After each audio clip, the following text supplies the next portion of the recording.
ರಕ್ತವರ್ಣದ ಚಂದ್ರಗ್ರಹಣಕ್ಕೆ ಕ್ಷಣಗಣನೆ ಶುರುವಾಗಿದೆ. ರಾಜ್ಯದ ಬಹುತೇಕ ದೇವಸ್ಥಾನಗಳ ಬಾಗಿಲು ಬಂದಾಗಿದೆ.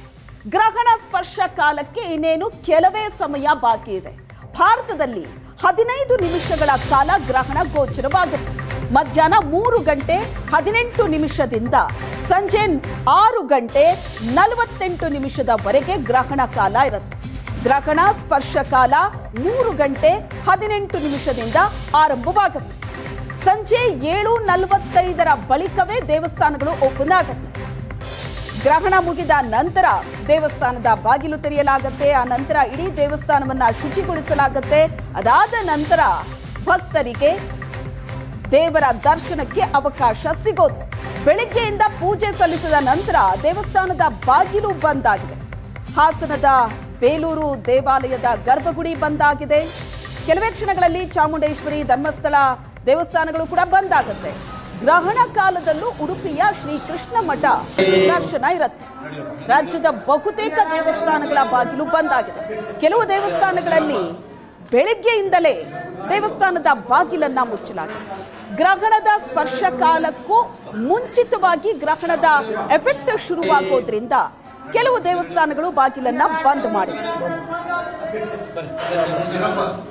ಗವಿಗಂಗಾಧರೇಶ್ವರ ದೇಗುಲದ ದೃಶ್ಯ, ಹಾಸನ ಮತ್ತು ಮಡಿಕೇರಿ ದೇವಸ್ಥಾನದ ದೃಶ್ಯವನ್ನ ನೀವು ನೋಡ್ತಾ ಇದ್ದೀರಿ.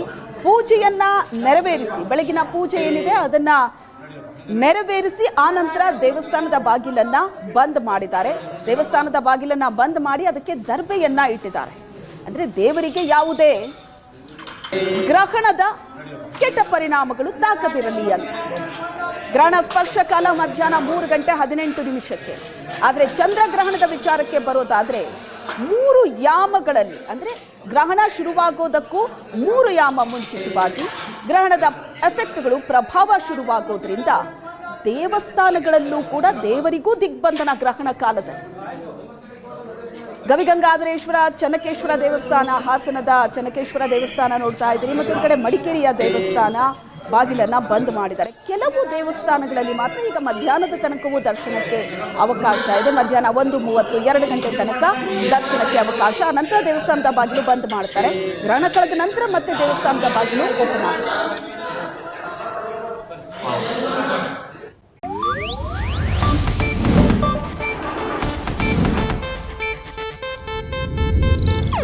ಇದು ಏಷ್ಯಾನೆಟ್ ನ್ಯೂಸ್ ನೆಟ್ವರ್ಕ್ ಪ್ರಸ್ತುತಿ.